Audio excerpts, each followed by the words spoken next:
Okay, this is the public hearing before our select board meeting. It's February 9th, and we are going to be talking about bond votes for a highway bond of $250,000 and a water line on School Street for $700, I believe. And so we probably should start with the water department. Hey, Bram, if you can give him one, and then Yeah. Peter and Patty will be here. I'll just add Yeah. them. Thank you. Yeah. So we should probably start with water sewer, because you're right here. So our understanding is that there was originally a bond request for $750,000. Yeah. Tristan, maybe you should go to the microphone. Well, they'll be able to be hearing from Got here. it, okay. Yeah. Just say your name before it starts. Yeah. But you had done work, there had been work done on School Street prior to this request, so we've dropped it to 700. That's what I understand. So what can you tell us? What exactly is it, and what are we looking to? So I have a short presentation. Yeah, Nate, if you want to give. Nate, why don't you? Yeah. And Nate, if you just state your name and where you're from, that'd be helpful. This is Nate Peon with Aldrich and Elliott. We're the engineering firm working with the town on the School Street water line replacement project. I have to work through some technical difficulties. I just sent my request to share. Just approved. Okay, perfect.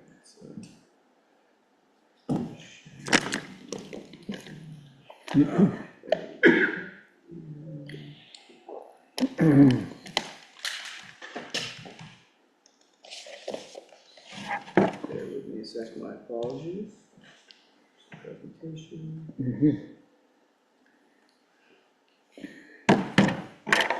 Perfect.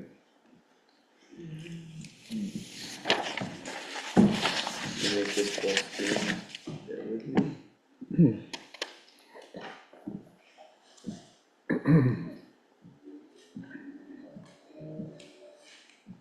There you go. There we go. Okay, perfect.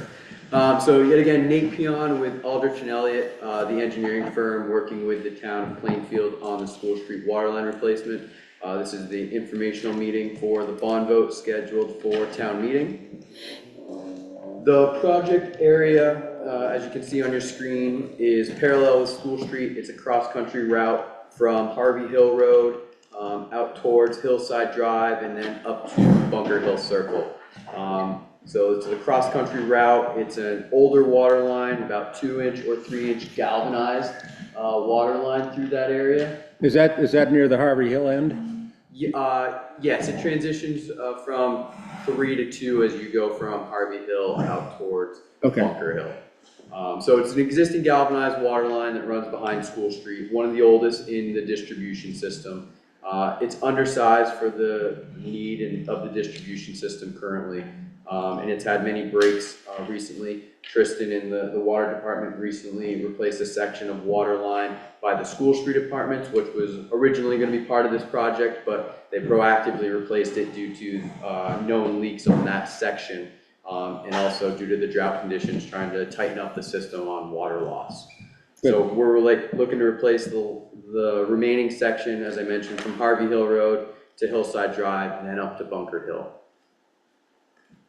The proposed improvement is replacing that existing 2-inch and 3-inch galvanized steel water main with a new 4-inch PVC water main. It's approximately 1,650 linear feet of new water line. That'll include new services up to the curb stops, which are the isolation valves for each of the individual services.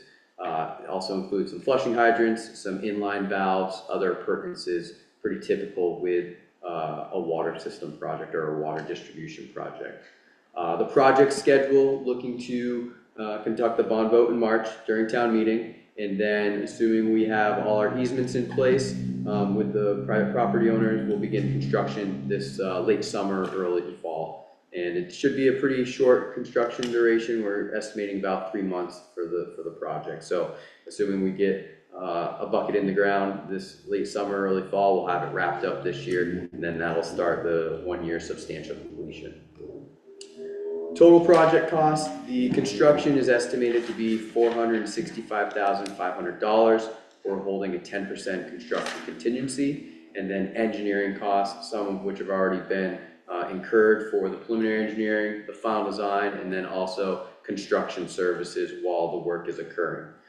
There's other costs involved, legal, administrative, that the town will also incur. So that's all included in that total project cost that you see of $693,300.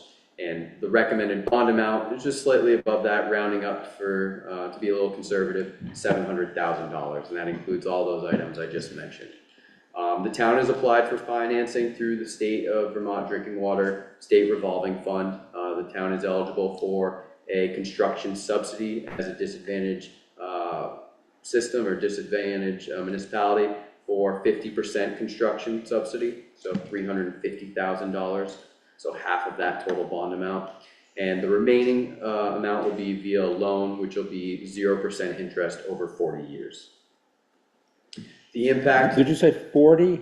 40? 40 years, 40, yes. Okay. The annual loan amount with those terms, that's 0% interest over 40 years, with that $350,000 construction subsidy, leaves an estimated annual payment of $8,750 per year. That'll be the loan amount that the water system will have to pay on an annual basis. The typical residential water customer will see their bill increase about $2 per month, about $23 per year. And the debt retirement for the proposed water project will be paid for only by the water system customers. So just want to make that clear. While the town is voting as a whole on this, only the water customers are paying it back through their annual water rates. Project schedule implementation, we started this project with the town back in 2019. It was delayed with the flooding impacts and other issues. This got pushed down the line, but we finished the design. We've submitted a permit to construct to the Drinking Water and Groundwater Protection Division.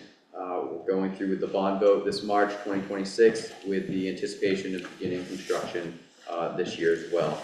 And then the SRF loan repayment would begin 1 year after substantial completion. So if substantial completion is October 31st of 2026, that first loan payment wouldn't be due until 2027. Reminder, it's on the bond article for town meeting, Tuesday, March 3rd, 2026 from 9 to 7 here at the Town Hall Opera House. And with that, I'll open it up to questions. I'll start. Yes. Two questions. One, what's the life, like how long does a PVC pipe like that last? Yeah, so PVC's been around since I would say the 70s. The estimated useful life of PVC is approximately 70 years. 70? 70, yes. And then what is the plan, because this is obviously Route 2, School Street is Route 2, what's the traffic plan during construction? So most of this is behind School Street, so impact and traffic's probably gonna be minimal, just, you have a dump truck coming through with material. It's not gonna be as if we're digging through School Street, Okay. because everything's behind it, the backyards. Great. I had a question about hydrants. Is there any additional hydrants, or do we have some that we just hook up again? So we'll have new flushing hydrants. They won't be fire hydrants because it's going to be a 4-inch diameter main. Oh, not big. Anything that has a fire hydrant needs to have an 8-inch diameter. So we'll have flushing hydrants. We have 2 proposed flushing hydrants included, so that you have the means to flush out the Yep. pipe, clean it on an annual biannual basis, and we'll have new gate valves, isolation valves, etc. Okay, good. You have a question? I do. I'm realizing I don't know who it's for. The language for the bond vote has already been written, specifically 700,000. And with the 350,000 subsidy coming back from the state, I kind of wish we had... Well, to not to exceed 700. Oh, I know, but I guess there's no note to say to the people who might be concerned about $700,000 that half of it is being covered by the state. So the language in the article does say subject to reduction by application of federal and state grants and aid and reserve funds. So that's typically how I've seen bond attorneys phrase it, because, this is an anticipated grant amount or a subsidy. It's not a guarantee until you sign the loan documents. see. So that's typically attorney language to say, subject to reduction. I got you. All right. I think also with these kinds of bonds, there's not a lot of latitude for side notes or context setting. They're very legal. Like our bond attorney helped us, write the pieces. Right. And so it's you can't put a whole narrative along with it. It's really just the language. But we can discuss what you just Yeah. discussed at the town meeting. So Yep. people will be aware of what we're trying to do. Good. Any other questions? Welcome, Patty. Yes, Charlie? Yeah, Charlie Codwell. Does this go all the way to Bunker Hill? Yes, it connects to the existing line that was recently replaced up at Bunker Hill. It connects to it. Is there any construction going to be on Marshfield property? Yes, because part of Bunker Hill is in Marshfield. Yes. And have anybody in Marshfield been contacted, especially the users of the system, even though they can't vote? It's taxation without representation. And then there are people in Plainfield that are representation without taxation. But I wonder if Marshfield has been contacted. I can't answer that question. Yeah, I don't think we've done it. Tristan, do you want to introduce yourself and then? Sure. Yeah. Tristan McGregor, Stewart, Chief Operator for the water and wastewater system. We haven't specifically reached out to anyone in Selectboard or anything for the town of Marshfield. All property owners that this project would impact will be contacted, easements will be signed. There's not any specific need for Marshfield, because it doesn't go through any property owned specifically by the town of Marshfield. There's no one, there's no need to specifically reach out to them to let them know, just the owners of any property in Marshfield that would be impacted. Okay. Yep. Any other questions? Any questions online?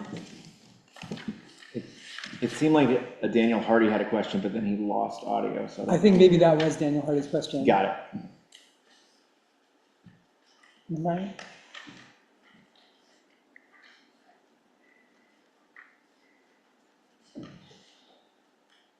Are we waiting for, No, I think oh, okay. I feel current with the group. All right, is there any, I'm not quite sure what the next step is. I guess Well, that's it. We did the informational meeting. yeah, that's the informational meeting, and we really appreciate you coming out and explaining it. Sure. I left some handouts, just a sort of a one-pager summarizing everything from the PowerPoint presentation. Bram has a copy of it via email, but there's hard copies there. If Okay. anyone has it and wants to share it with others in the community. And will there be representation at the town meeting if there's questions that we haven't talked about tonight? You're not planning to be there, Tristan, are you, you're not usually there, but, I can be if we anticipate there's gonna be a need for it. I can probably set aside some time to be here. yeah, I'm not sure it's critical, but we can talk about it. It technically doesn't it's not on the agenda. The things that are on Australian ballot aren't on the agenda. Oh, for that's town right. meeting itself. Yeah, yeah. The water and wastewater budget will be on the agenda. Right. As always, so. Right, yeah. Yeah, sometimes there's questions we can't answer at that time, but we need to because there's voting going on. But thank you for coming in and Thank you all very much. filling us in. Thank you. Okay, we have a highway bond that we want to discuss. This is for $250,000. I have here a bid from Pike Industries for $209,704 for the project that would extend from Route 2 to Maple Hill and basically do all of Main Street. And we have, I found out today, talking to Mike Bingham, that we have a Class 2 road and a Class 3 road that incorporates Main Street. So it's kind of broken down that way. The recommendation is that even though the bid is for 209, that's today's dollars, and there's other things that that we need to do along the East Hill side of the road, which is not part of this quote. And Mike would like to have funding to help do that. So he suggests we stay with 250,000 as a bond, which is what we've already put out. Yeah, it's already on the Right. ballot language, so. Right, but he's still confirming that. And that's just one, obviously, when we go to actually bid the project, we would get the requisite number of bids. Right. This is just to help us cost out the project. Right, and we don't have to borrow 250, but we, Yeah, whatever. and we also don't have to go with Pike Industries if we find Right. other, but yeah. Right. But we needed something that we Yeah. could point to. So any questions on the road resurfacing bid and bond vote? Just for. Yeah, go ahead. Yeah, it's Michael Billingsley. Are you just paving from the corner of Creamery uphill, basically? Is that what? He's going right to Route 2, Right over well, the- right to the bridge, I think. over the bridge. Well, So the- but that's what we're bonding to have that ability. Right, But then the actual conversation about the project and what will be the scope would be after we get the bond in. right, Okay, so, Because I know there's conversation about culverts and things like that. I think yeah, those are still conversations that could be had. This just gives us the ability to pave the most amount of Main Street as possible. That includes I think, what some people think of as the Main Street extension, which goes up to East Hill. so we had an earlier discussion that there could be a need to tear up the new street. well, I talked to Mike about that, because I remember you said that, and he's planning to do it with his own road crew. He's planning to rebuild those storm drains, Yeah, not changing the pipes, but rebuild the storm drains, so that when they pave, it's all a uniform surface. okay. Josh thought they were undersized. Yeah, I well, was just taking his word for that. yeah, I don't know what to say about that, other than we know there's work to do on the storm drains. Yeah. And there's two of them apparently that they want to get done, so they're gonna do those. Mike had told me that those roads are about, let's see, 2000 was one of them, and 2009 and 2011 were the two dates of the roads resurfacing. So, we get 6 or 7 years and then have to do it again. So if there's a pipe size change, we're gonna have to deal with it later on, I think. You mean 16 or 17 years? Oh, right, yeah, whatever it is. A little longer. Yeah, a little longer. So anyway, we took that into account, but the critical work that's on the surface is gonna be fixed. Okay. Before it's, I bring up the point only because I know storm drainage at the present time, stormwater drainage at the present time it's small. is inadequate. And does in fact overtax the drainage system, and it's probably only gonna get worse, so I thought I should bring it up again.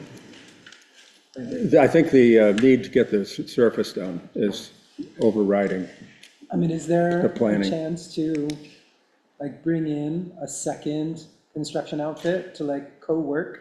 So when the road is taken up, like the second crew could be there to put in the larger pipe? We'd have to finance that, and I don't, Sorry, yeah, I did talk to Mike Bingham earlier today, because we were arranging, because I have manholes on the street as well. And he had talked about doing a bunch of this work prior to the paving, so the paving crew can just come in and do what they need to do.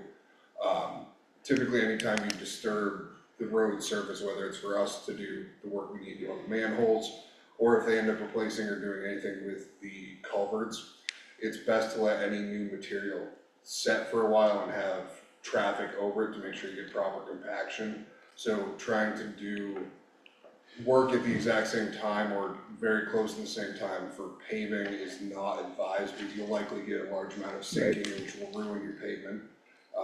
So I don't remember if he said specifically whether they were going to replace all of the culverts, but they were going to be doing all of the work on the culverts probably a couple months prior, or at least a month prior to the resurfacing that would be done, to give that time to settle and come back before the surface is reground and replaced.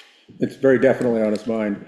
And he reinforced the fact that we want to have a uniform and continuous road and not have breaks, because that's where we have failures. So thank you for that, Trista. Thank you.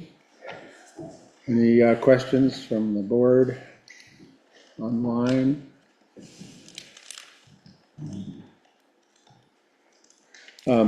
So I guess we should assume that is That's the informational the meetings. informational meeting.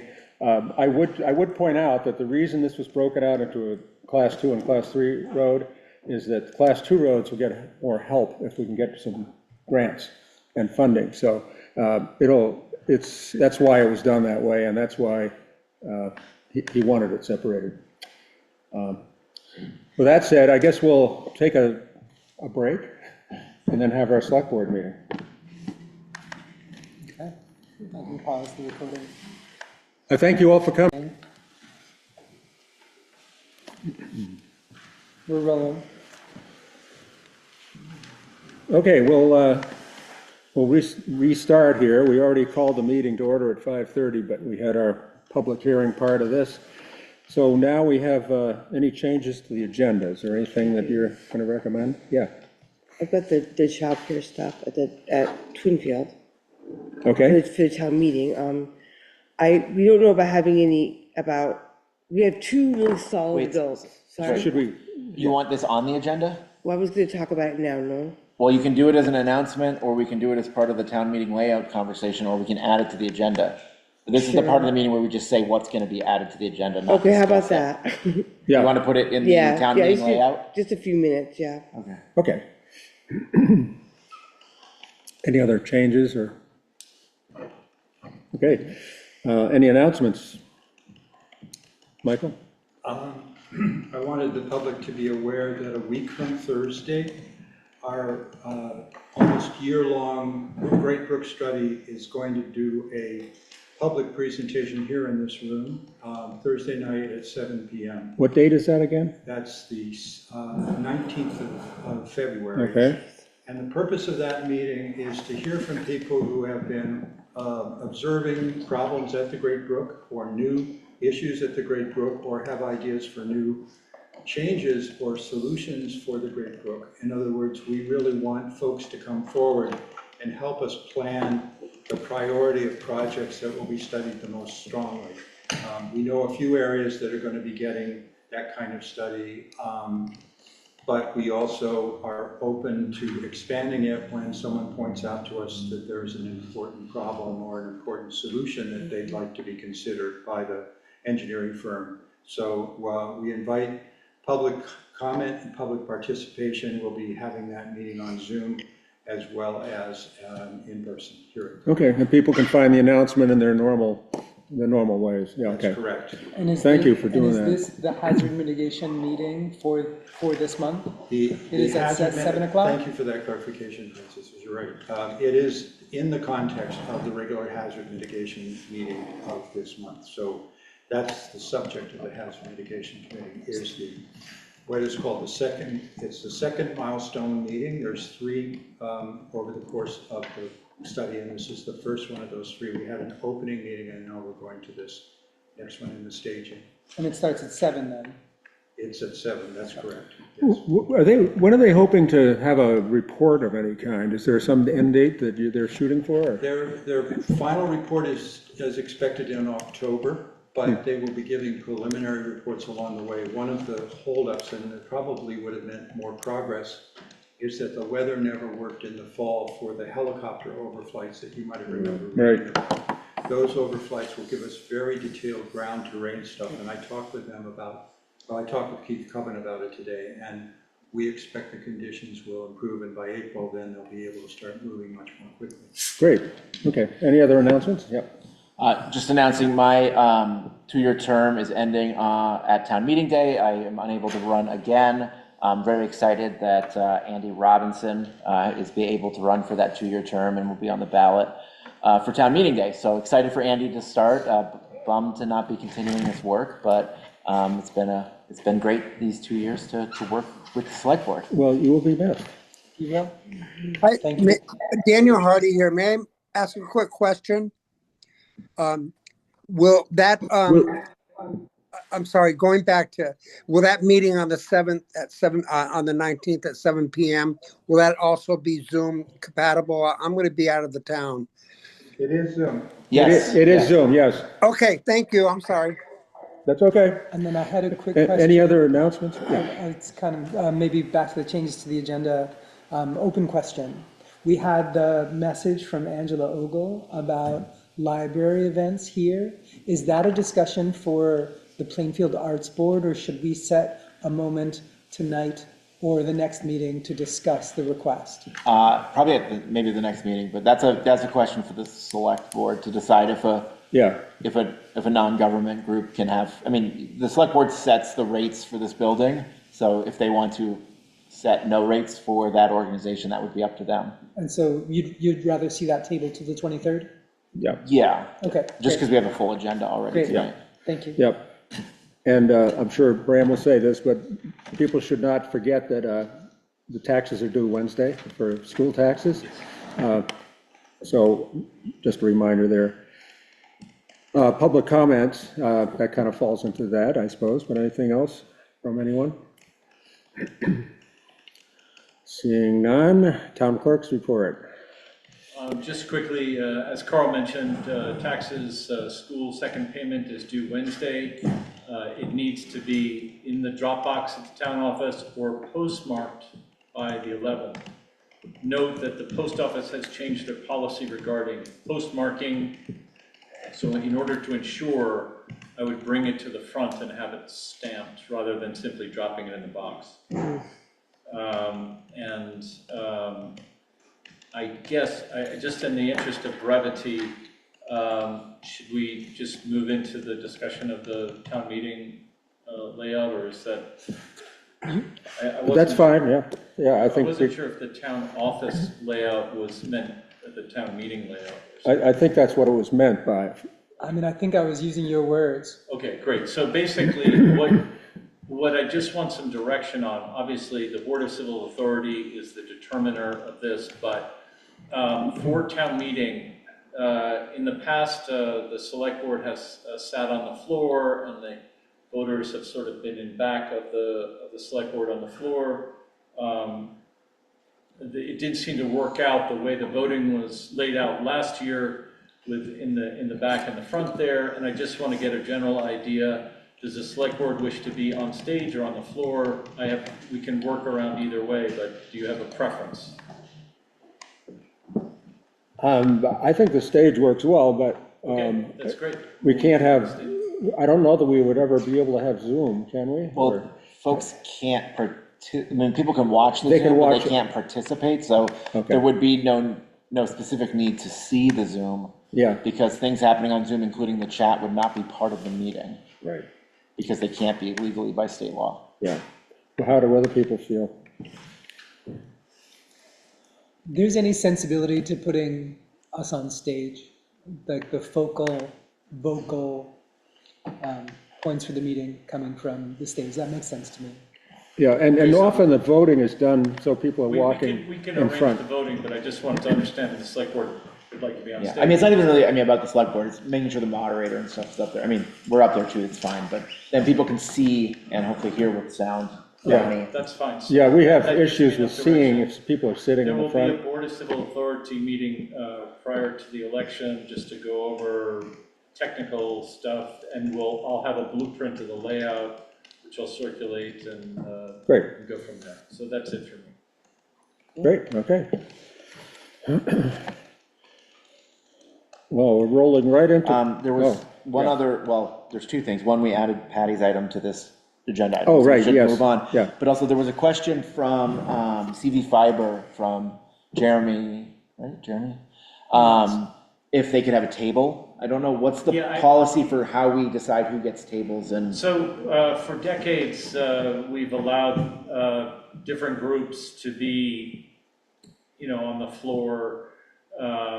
Last year, we had a very person very, very well versed in legalese who said that there might be issues if the organization is asking for money.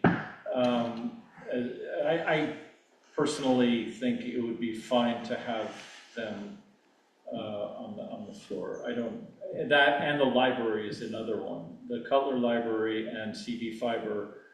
Well, the Cutler Library doesn't table, right? The Friends of the Cutler, which is a nonprofit table, not the Cutler Library itself. Right. Yeah, so there's a slight difference there. Well, there is. I mean, Yeah. it's different sets of money. And of course, the fire department sells chilies. Yeah. I mean- Well, and the fire department does do, and they are, I mean, obviously in the town budget, but. Okay, I mean, No, I'm just saying that there are differences. I'm fine with tables. I mean, part of it is, I mean, we have to optimize for people sitting and for the voting. correct. And so then the And- question is, how many tables beyond that do we have room for? And people walking, because people are gonna be walking around the perimeter, I think, to get to voting. Well, we can, I'll present a floor plan and Okay. then we can go over this at the Board of Civil Authority meeting, because that group, which includes you all, is the one that makes those determinations, Okay, not the all select right. board, so. But you need a decision about this table Well, tonight? I think what I'll do is I'll circulate a layout to the select board for next meeting, and then you can give me feedback, and then I'll incorporate that into the discussion of the Board of Civil Authority Yeah. meeting, which will be a little bit later. Regarding the selling products or services to the voters, they're also offering something that people really want, right? I mean, some people in town really would like to know what the communication options are. Yeah, I would note that this is a tradition that's decades old. Yeah. And I think that we might be kind of looking at the letter of the law in terms of this sort of parsing, but I Yeah. think the letter of the law can be important, so we can have that discussion, but I think maybe not right this second. Yeah. Well, I'll just note, as you're communicating with folks who might want to table, that Jeremy and CV Fiber is one of them, and Yeah, Maybe no, just- I've heard from the library and Jeremy, and probably the fire department will as well. Yeah, okay. Any other thoughts on that? then And childcare. the libraries, or the childcare, what's Yeah. your update on that? All I wanted to say is we have, two really outstanding adults.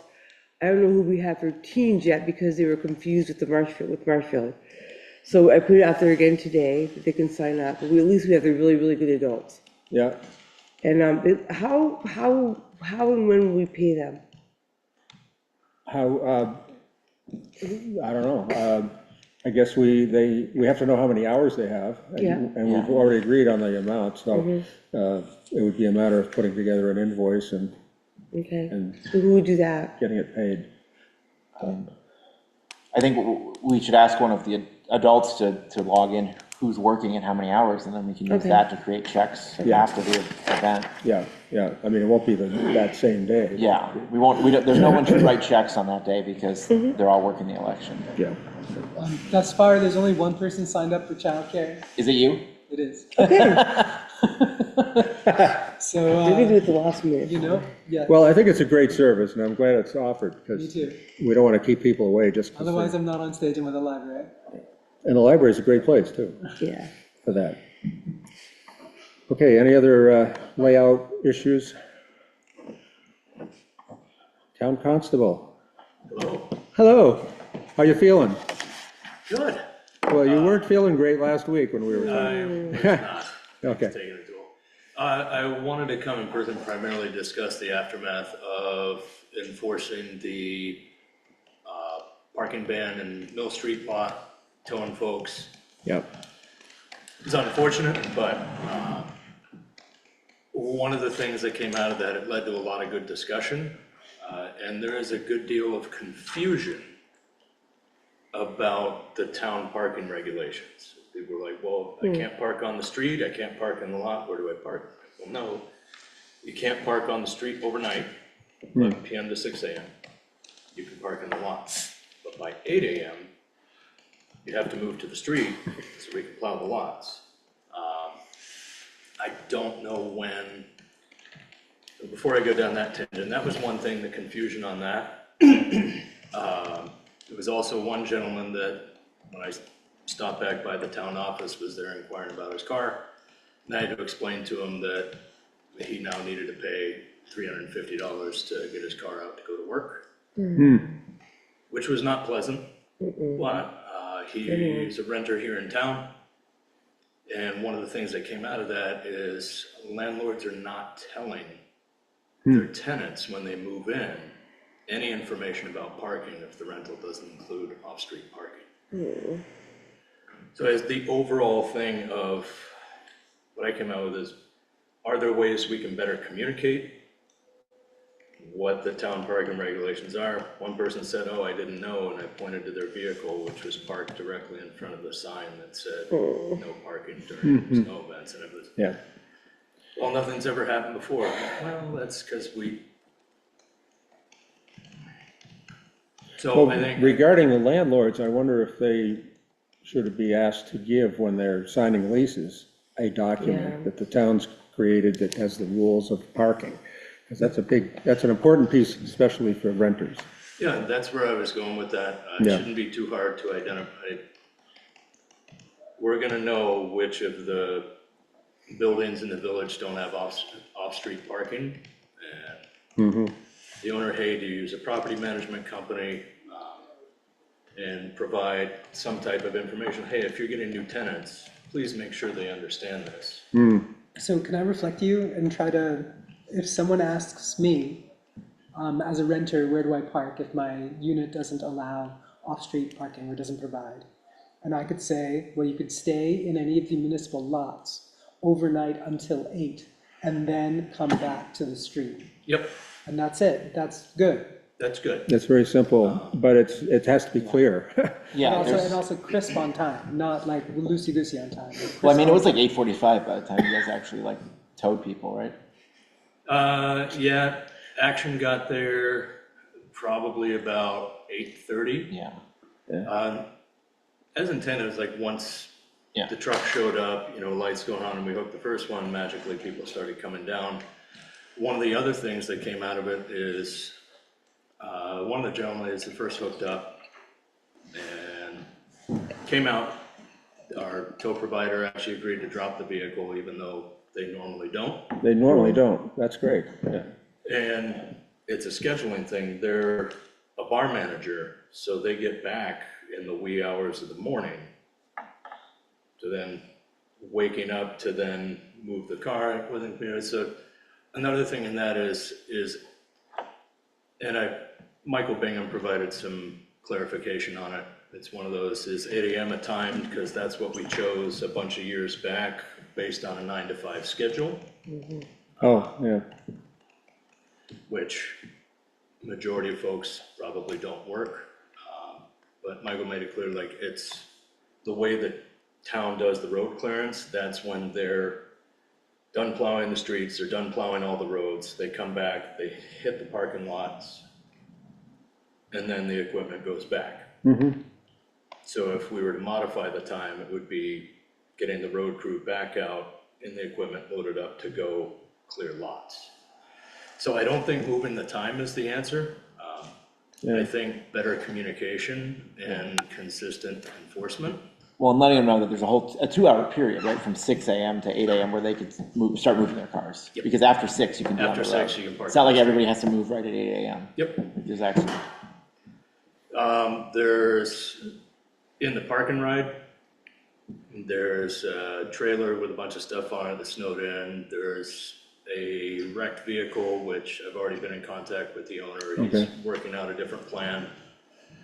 There's another one's abandoned. With those, I feel like we'd just be solving somebody's problem for them at the town's expense at $85 a day in storage. And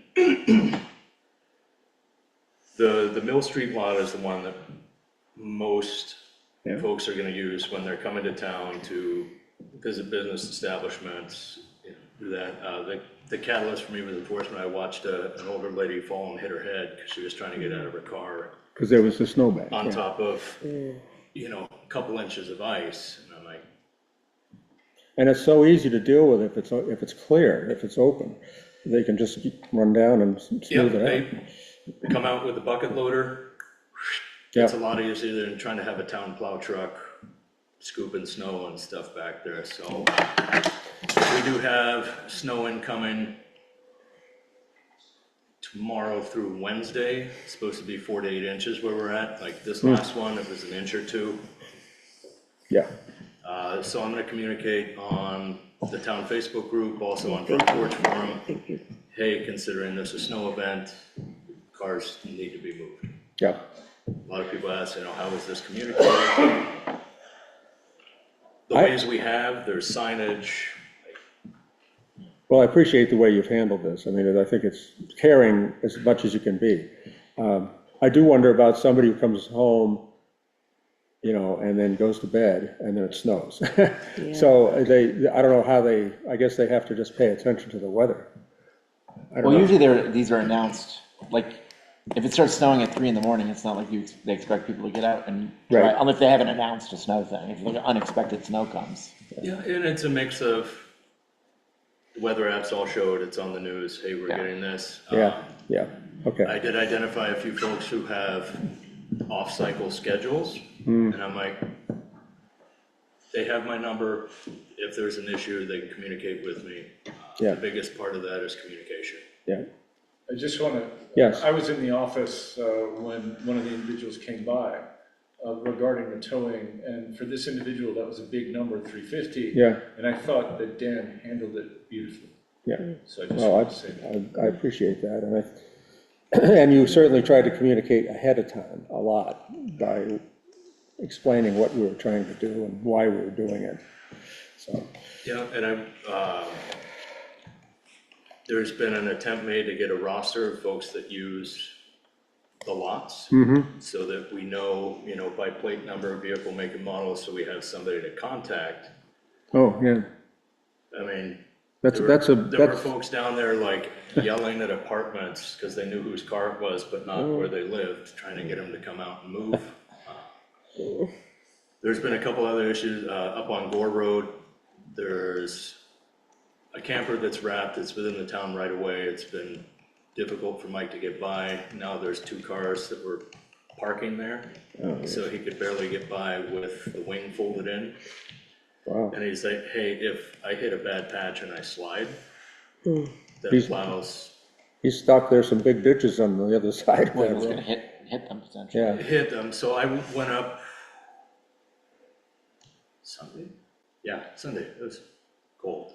Made contact with a resident near us. It's not their vehicle, but they knew who it was, and they said, hey, you can't park there. Come on. yeah, So hopefully that solves that issue. Another ongoing one that I thought we'd solved with a certain thing being parked somewhere. Truck's no longer there, but there's now like 10 round bales of hay in its place. oh, oh, geez, We don't necessarily have an ordinance against you can't park your hay there, but it's town property. And I've been over all this with you, even if yeah, you say this is private property, the town's right away 49.5 feet from the center line of the road, it's impeding the right of way. I point to, I forget the town, gentleman had put straw bales in front of trees lining the road to prevent it getting hit from a plow. Town got into a thing, it's in the town right away. I don't wanna get into that, but no, if it becomes an issue, like Mike was able to turn around, if it becomes an issue, my first instinct, because it's me, is, well, move the plow bales. them off into the ditch, you gotta plow. Yeah. But I think that Yeah, every time I think we've arrived at a reasonable, rational solution, there's another wrinkle. So I'm still chewing over that one. I'll probably email you all some thoughts on I may how we take, move forward with that, but I'll take a run up there tomorrow. That's also on Gore Road. no, that's on Maxfield. Yeah, Is there- it's kind of an ongoing Is there issue. enough parking for people in Plainfield? Yeah. And what about Rec Road, what about the recreation? Rec field, same thing. Yeah. It's town lot, you can park there until 8 AM. Yeah, just move it. So I think there's 2 things at play. One is communication. We can refer back to, it's clearly signed. If it was just one person that said, I don't understand, where do I park? it'd be one thing, but I had a couple people like, well, if I can't park on the street, I can't park in the lot. I think maybe we can do some better communication. I think the other thing is there hasn't been consistent enforcement. Yeah. So they're like, oh, well, they didn't do anything that time.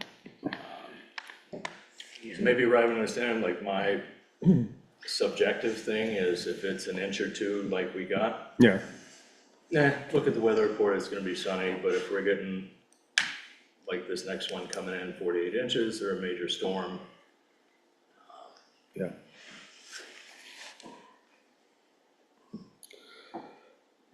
Well, Seems good to me. Obviously, you are, but communication with the road crew and their needs, they're obviously Yeah. gonna let us know if they. and they're not unreasonable, the road crew. They just need to, they need to get the roads open. well, it makes sense, it's not a, if we were to adjust the time to later, Yeah, we would be calling the road crew back right. on hours to then warm up the equipment, burn more fuel. It just doesn't seem like a Yeah. smart fiscal, from a fiscal responsibility sense, a good use of Right. town resources. Right. So I think we consistently enforce, compassionately enforce, do what we can to better communicate. I think switching up the messaging to go from what not to do to what to do might help, like boost clarity around, welcome overnight lot parking. Make sure you're moved by 8, you can go back to the street by then. Yep. And that's clearer than I've understood it previously. Yeah, is there any difference in signage that you think would make any difference? I mean, if people are parking underneath the sign that says no parking, I guess you, maybe not, but, I mean, other than adding a little one under there that says, you can park in the spots right across the street after 6 AM, but it's right in front of Positive Pie. And in all places it says 11 PM to 6 AM. yeah, The ones in the lots say, all cars must be moved by 8 AM in a snow event. yeah. Well, I wasn't imagining you were gonna have so much of this work to do with snow, but this year. Well, Joshua was nice enough to leave me he came out and brought a snow broom and a shovel, so while we were waiting, we snow broomed off people's cars, so if they did come and move them. Yeah, great. Okay, well, thanks for that. Anything else that, on the, That's really it. okay. Thank you, Dan. Thank you. Was that issue the one you were gonna call me about? You were gonna talk about? No, that's it. Something else? Okay, we'll talk about it if you want. Okay, we're moving on. Thank you, Dan, for coming in. You look very summery, by the way. Well, I'm trying to get Mahalo Monday going on at work, since everybody works from home on Hawaiian Shirt Friday. That's great. Yeah, you didn't wear your Hawaiian shirt. You're retiring, you should start wearing them now. Oh, I should do it now, yeah. I'm so short, I can, geez. Keith's coming up for the next one. Okay, yeah. So we're gonna talk about the permanent project on Yeah. 652, which, Daniel Hardy, I think, is yeah, he's on here. for as well, who lives Yep. there. We'll wait for Keith for a second.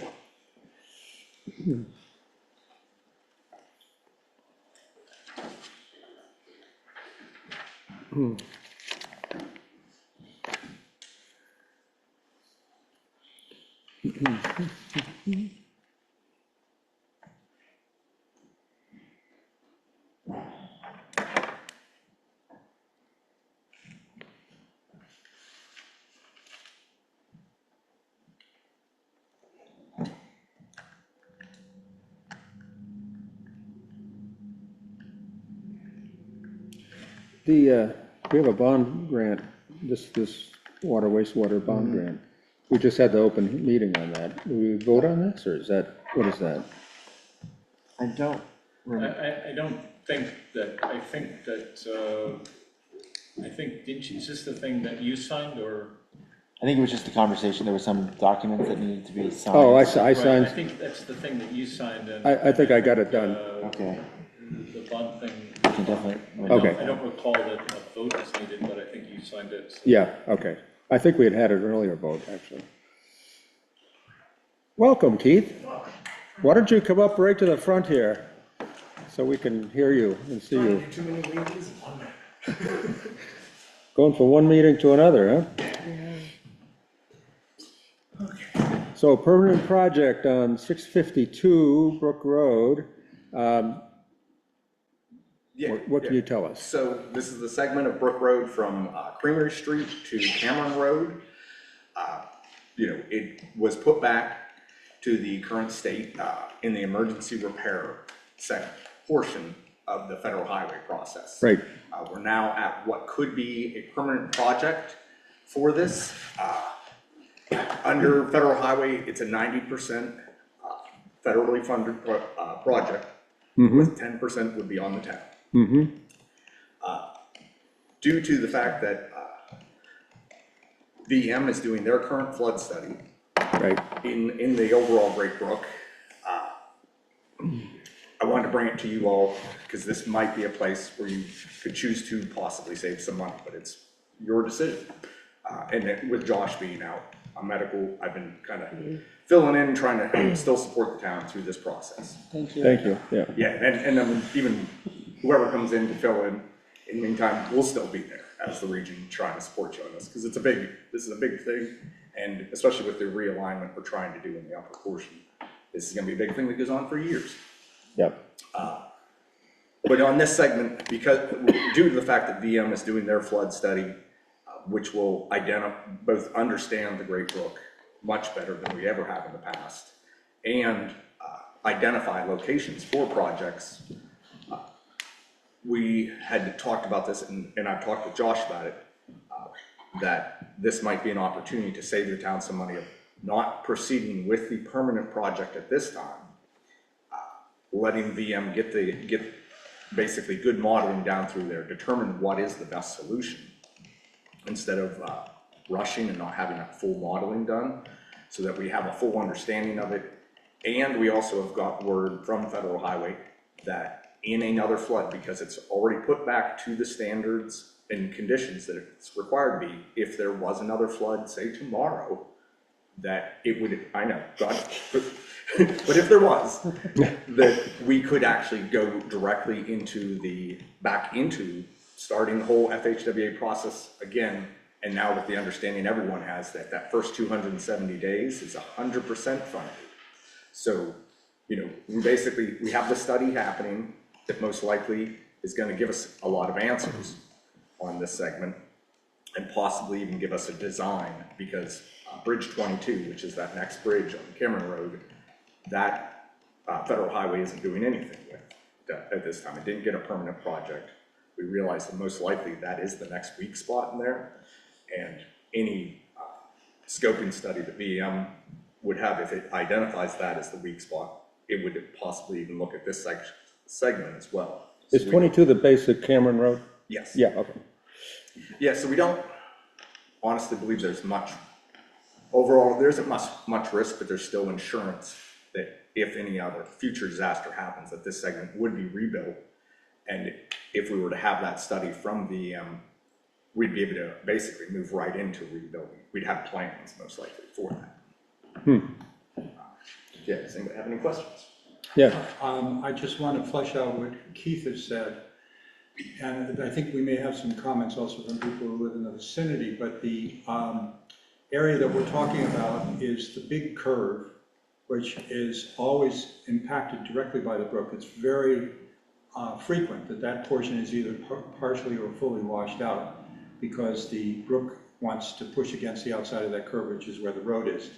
And so at present, at the fixed level that we have now, the temporary repair that was done close after the flood in 2024, that actually restricts the flow of the brook more than it was restricted before the flood. In other words, it was more fill was put in than typically might have been the case before that, and as a consequence, the brook, if anything, is more constricted in that area, and that increases the likelihood it will wash out more in the future. So not doing a permanent repair, besides not putting the town in a position to have to match federal money, We also gives us a chance to hear what SLR says about that. That's our engineering firm working for the Great Brook study. When he says VEM study, that's Vermont Emergency Management funded study that we're going to be talking about next Thursday at our Hazard Mitigation Committee. Yeah. And Yeah.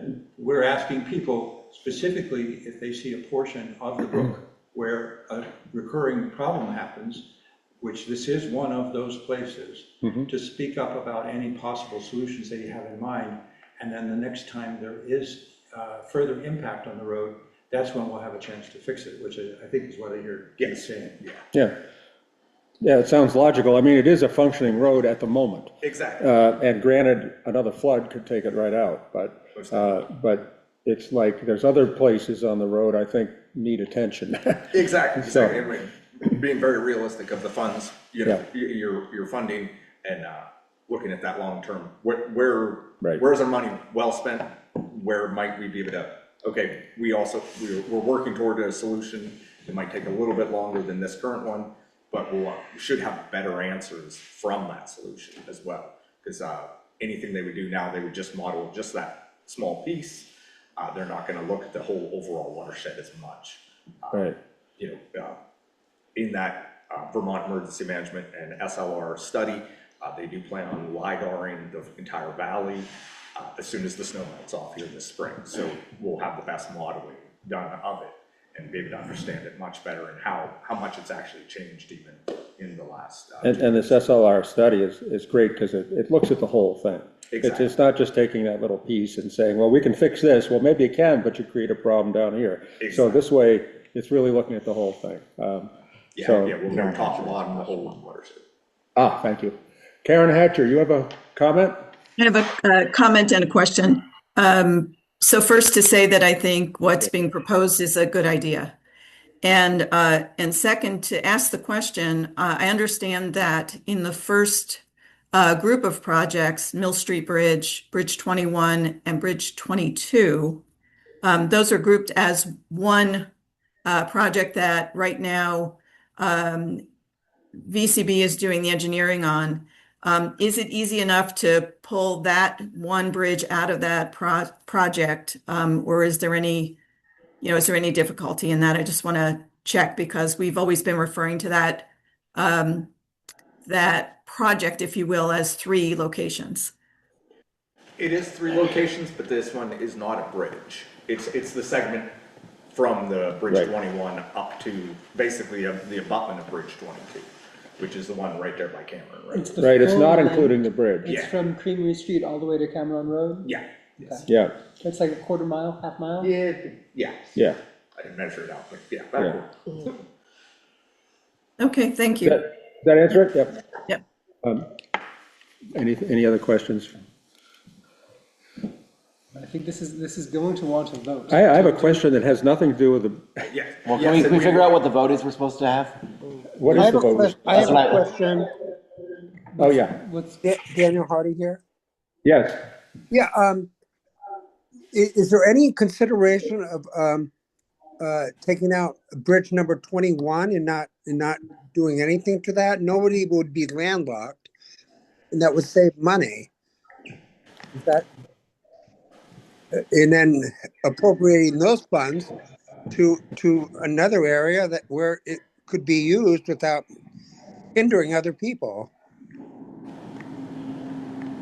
Because everybody the on Brook Road Bridge in town, correct? Yeah, Bridge 21 is the first bridge you go on when you turn onto Brook Right. Road. Right? Next to what Susan Grimaldi's house, what was? Susan Grimaldi's, yeah. right, Yeah. and right next to George Cushing's house. Yeah. Because Brook Road is still considered a federal connecting highway, we have to listen to the state a lot on what they would want us to work on. And that's one of the main bridges that they see, because that's an entrance to that bypass highway, if you will. Even if the highway is relocated in some spots, we still need that bridge. So that's why it's being and I think I would add to that, Daniel, that the engineers who reviewed with us their plans for the replacement to Bridge 21 made the span something like 2.5 times as wide Yeah, it's 55 feet now. to accommodate a much increased flow of water. So though that is like a solid functioning bridge there now, the engineers, and I think we too, are hoping for better performance in a flood. Yeah. Yeah. Right, I'm just saying that of course, there'd be a little bit of a difference in access for people accustomed to that route, but not much of a hindrance, is, a quarter of a mile.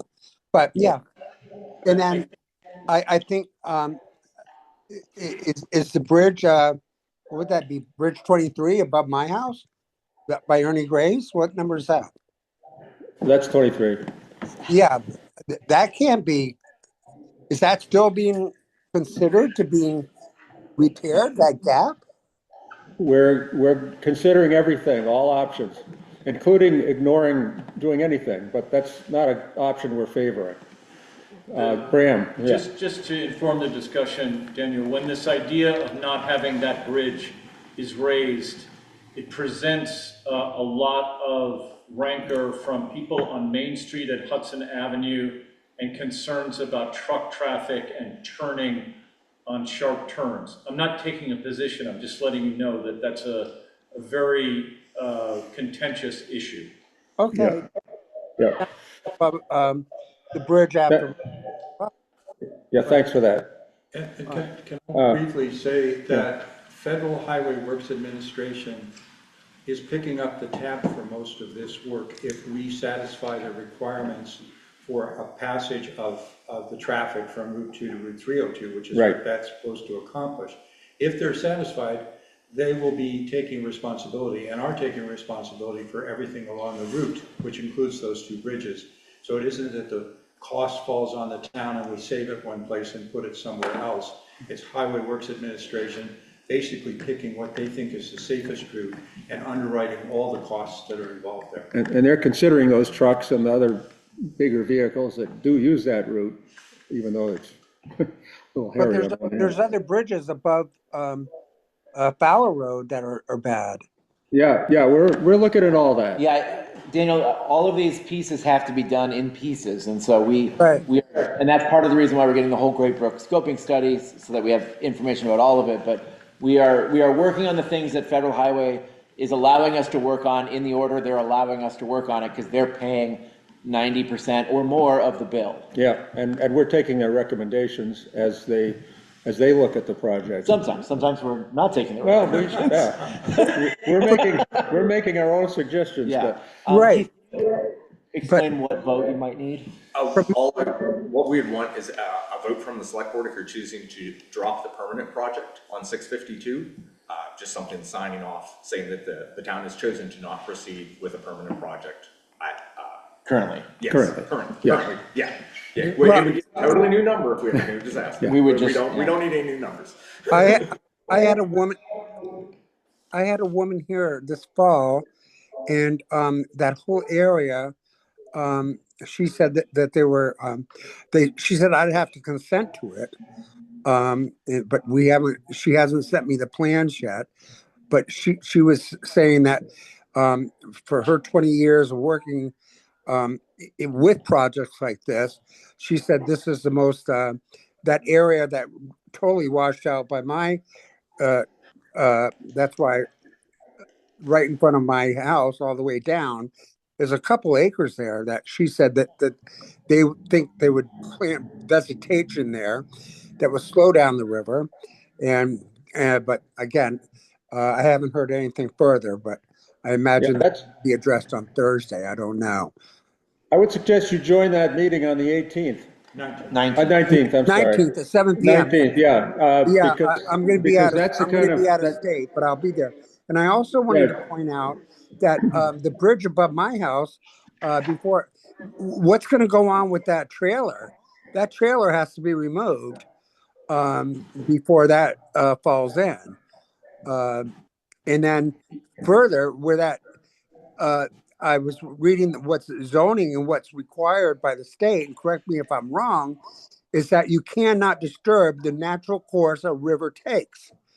And the natural course that the brook has taken is right where that gully is, that Trevine. And that's a huge gap. Yeah, So we're looking at all this, Daniel, and I've had lengthy conversations about how to get rid of the Gray's property, that building, because that'll wind up in the river if yeah, well, sooner or that, yeah, later it will. well, But my we have to be able observation, to I'm get not to an it. engineer, but the trailer, that would be, that bridge is sturdy enough to open it up and getting that trailer out of there.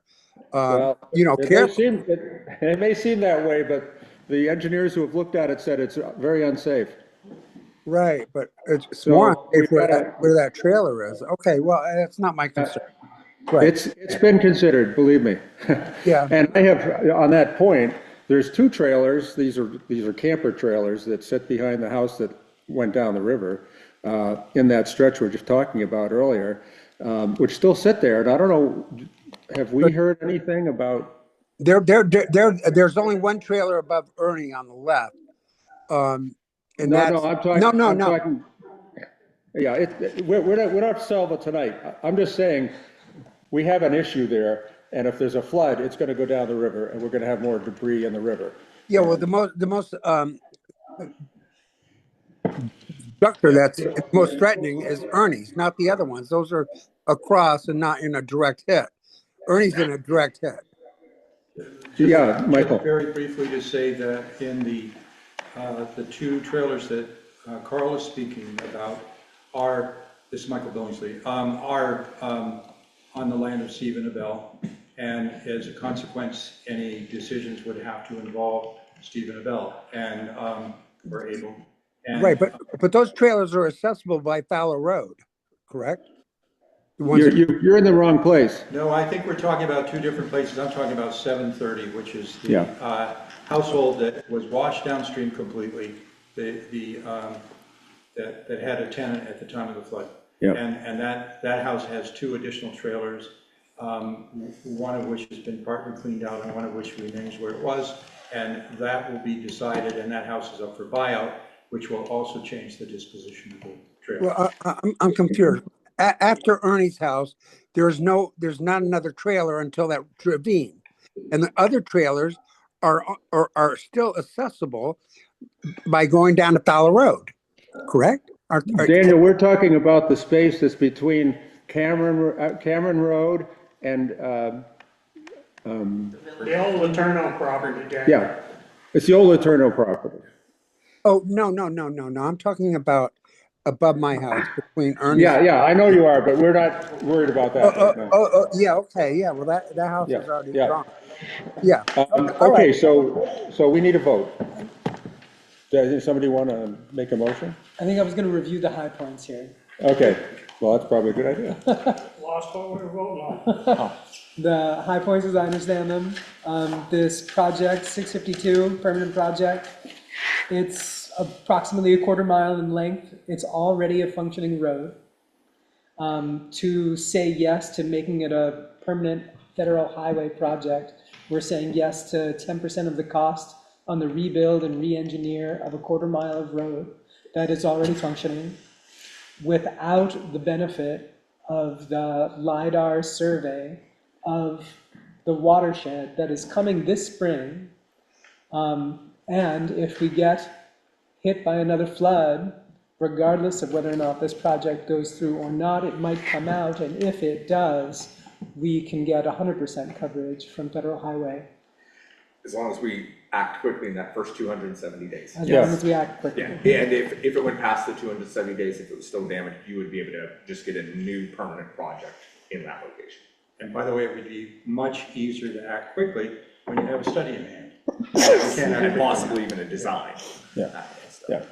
You have it written Yeah. down? Motion for the town of Plainfield to not proceed with a permanent federal highway project for project 652 on the Brook Road. Second. All those in favor say aye. Aye. Aye. Opposed? Do we have to all sign that, or should I get? Is there a signature? Is there? I would probably need something on town letterhead so I can transmit that to Just federal send highway. it to me tomorrow, I'll print it up and have you guys come in if you want. I'm just thinking, like, we can have also- one person We can sign. authorize Yeah, I can do it. Yeah. If you want. board chair Carl Bissett to sign on behalf of the board. may I clarify something? Is there a Real second? quick, we need to clarify this. We're in the before middle, we're middle We're of in the a middle of vote. motions right now, Daniel. You made your motion to have me sign, Authorize. I was hoping to just be. and we're looking for a second. Second. And any discussion? And we're gonna vote, all those in favor say aye. Aye. Aye, opposed. Okay. Daniel, did you have a comment? I just want to clarify. I was told that, my property tax never went down after this flood. And that's what the woman that was here, she said that, I would have to sign over something where they would, take, like two or 3 acres of land that she says is mine and to do that, forestry development. But, again, she hasn't sent me the paperwork on that. And I'm just wondering, when you're saying the project at 652, is it the area of where this woman was talking about, where all that landfill? It is not the area where she was talking about. It's not an address.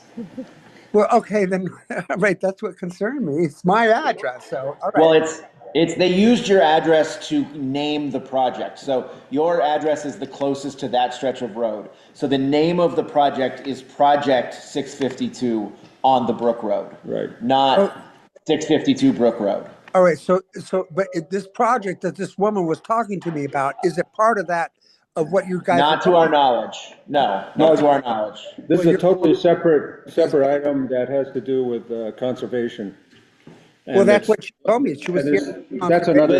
That's, yes. So the project you're talking about is not this project. Yeah. Oh, okay, all right. Yep. Thank you for the clarification. Okay, so I'll take care of that, signing that on behalf of the board. You said you can make a letter up? Yeah. And I'll just, come in and, Send me the text and I'll do the letter in the letter. yep. Do we have text for that?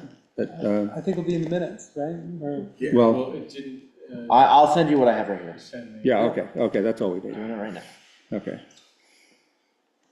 Okay, water wastewater bond grant. Is this something we have? take care of it. That's appreciated. Yeah, thanks for coming in.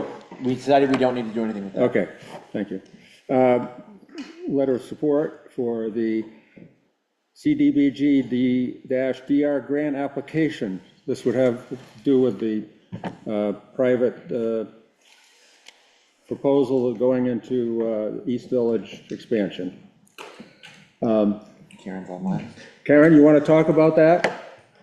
Sure. I'm representing the Plainfield Community Development Corporation tonight, a group of private citizens that have negotiated an agreement to acquire the land at the corner of East Hill and West Main. And we are applying for CDBG funds in the second round. We've been encouraged by the staff at the state to do so for a smaller project. I have provided to the board a letter with the details, and we're asking for the board's support to go with the grant application. And you have the letter that I drafted and sent to you with the details, and I'll take any questions that the board may have about any of that. Mm-hmm. Any questions from the board? Karen, when did you send us this letter? Sent it to Francis Rose, and I thought Francis Rose was forwarding to the rest of you. Did that not happen? It's possible that didn't happen. How clear was it that I was supposed to forward it? Okay. I have not seen the letter. I would say. I'm happy to, would you like me to read it to you, or would you like me to send it to you? How long is it? It's 1 page. You can read it. Yeah. I can read it, and Francis Rose will send it. Got it. I will read it. Yeah. All right.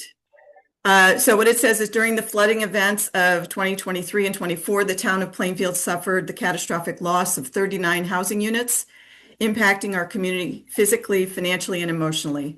Recovery efforts began in the days after the flood and continue to this day. Rebuilding our community remains a top priority for this select board and our residents. We are writing, and this is a letter from the select board to the review committee. We are writing to express our support for this grant application, which seeks to help the town of Plainfield become more flood resilient and by adding new housing above the floodplain in the village district, replacing some of the housing units lost during the floods of 2023 and 24. This project will also help the town of Plainfield recover the tax base lost and grow the existing tax base of the town. We believe that this project meets the goals of the Select Board to rebuild housing in our community in a way that mitigates risks to the town while moving the needle on new housing development. We have been made aware that, and these are bullet points, PCDC has negotiated an agreement for the acquisition of the land. So I told you where that was. Second bullet, this phase of the project will install infrastructure to support 20 to 24 housing units with a goal of 70% of them to be affordable to low and moderate income households. Affordable housing will be built by development partners Habitat for Humanity and Hone Homes, and supported by home ownership services provided by Downstreet Housing and Community Development. And the PCDC seeks to fund through this grant the construction of roads, water, sewer, and stormwater infrastructure to support the residents of this new neighborhood. Then it says, we look forward to working with the Plainfield Community Development Corporation and its development partners to coordinate town services as needed as this project moves forward. We strongly support funding for this important housing project. Great, thank you. Welcome. It should be pointed out that this is similar but different from the original board-sponsored project, and the Select Board is no longer involved in this. But you need the Select Board's vote to show support from the community. Yes, that would strengthen the application. Yep. Okay. We've also asked the Planning Commission for a letter, and there will be a public hearing on this grant on the 18th at 4 p.m. at the Goddard Campus Media Room. At what time again, please? 4 o'clock, 4 to 5. 4 to 5. Yep. Okay, thank you.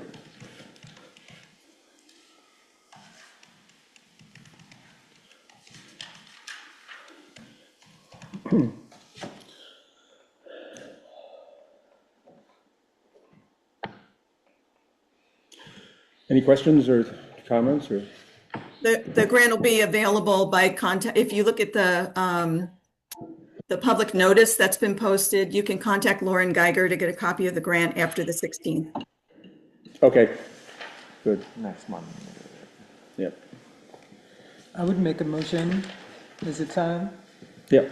I would make a motion to approve a letter of support for the Plainfield Community Development Corporation in their grant application for the last round of the CDBG-DR grant funding season regarding the new and downscaled plans and design for the East Village expansion. I second it. It's been moved and seconded. Any further discussion? Could I ask a question about this? I'm sorry? I said, can I ask a question about this? You can ask a question. So the town of Plainfield will not be responsible for any of this development corporation? It's a private corporation. It's a non-profit, I believe. It's a nonprofit, Doesn't tell me anything. and the reason for the Select Board getting involved is to offer support for the grant application that they're filing. And that's really the limit of what we're doing here. So who are the members of this I don't- corporation? That's a Karen question. I don't even know personally, but It's a matter of public record. You can look us up online. yeah, there you go. Under what? Plainfield Community Development Corporation. Okay, thank you. You're Yeah. welcome. Okay, we have a motion and second to a vote. All those in favor say aye. Aye. Aye. Opposed? And you have our support. Thank you. If you all sign it and then can just forward it to me digitally, that's fine. Okay. Great. Thank you all. Thank you. By when, Karen? Do you want that in? The application is due the 27th of the month, so before then, please. Okay. For them. Okay,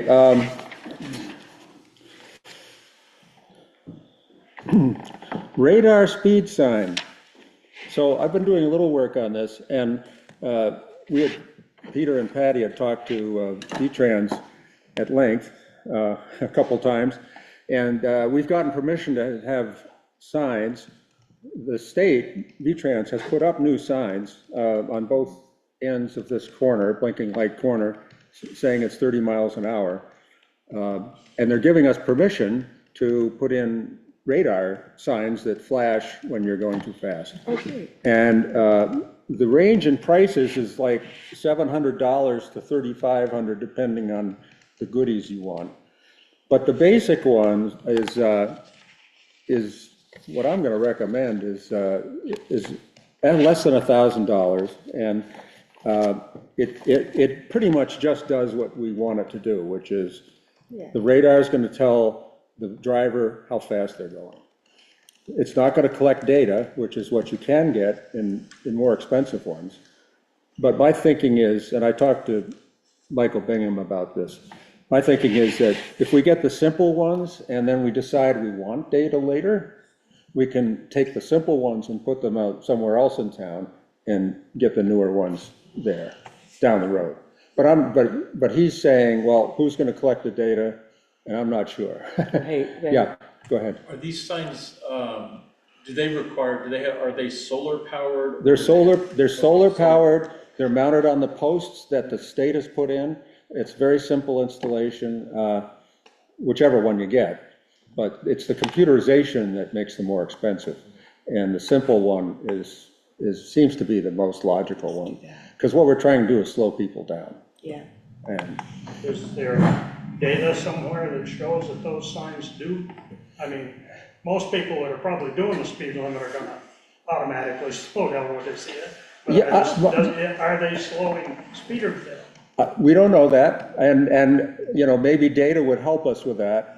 But for me personally, sometimes I go a little fast when I'm going someplace, and if I see one of those signs, I better slow down. So I think 95% of the population, maybe more, it seems to me, is going to slow down. Okay. Yeah, we'll see, but that's our goal, and that would be what I would recommend, is the less costly ones. And I have some paperwork for authorization to install them, but I have some questions which I don't have an answer for yet. There's a $100 fee if we put these in. I don't know if it's for one or two, so I gotta get an answer, but they didn't call me back Do today. you want a vote here? Well, we approved the purchase of the signs up to a certain amount, which is well over the 2,000 you're talking about now. Right. A few months ago. Yeah, we did have a. So this is vote just an on this. update. Yeah, I was just giving you an update on what I found and doing the research on it. So I'll continue to work with Mike Bingham if that feels okay to everybody. We did have a vote on it for the, before, as he said.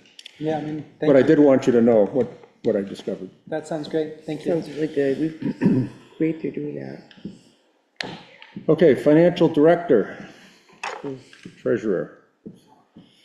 I think the idea here was that we weren't going to, I think we haven't come to a place of having yet articulated the position that we're seeking within the town office. Right. But pending that articulation, that we would authorize a call for resumes to fill this position at the town office under the broad heading of financial director, which by the letter of the law by the state would also be the treasurer. Right, and my concern of calling it the treasurer by name was to maybe jeopardize Josh's place, not knowing what his position's gonna be, what his condition's gonna be. So I think if we can call it that, the financial director, or then they'll do the job of the treasurer, but Yeah. call it different. How's that sound to you? That sounds great. I mean, obviously, the request on the side of the people in the office is promptness. Yes. And you all know that, and so the faster we can get word out, the better. So therefore, yeah, the way to make that happen sooner in the next 2 weeks is to make this authorization now. Tonight, yeah. So I would make a motion that we, the Plainfield Select Board, authorize a call for resumes going out for a financial director for the Plainfield Town Office pending Select Board completion of the job description. Right. Second? I second that. We have a motion and second. Further discussion? All those in favor say aye. Aye. Opposed? Okay, we've got that. Liquor license, we have a liquor license request. Is that in, I don't know if it's in, it should be in here probably somewhere. Oh, there's the, Oh, there it is, yeah, we have a new color now. yeah, it's not jumping out at us anymore. Yeah, Let's see, Carl sign, I think I've signed it. Carl sign. So this Jockey Hollow Deli and Catering. Does anyone know It's anything about it? It's the golf course.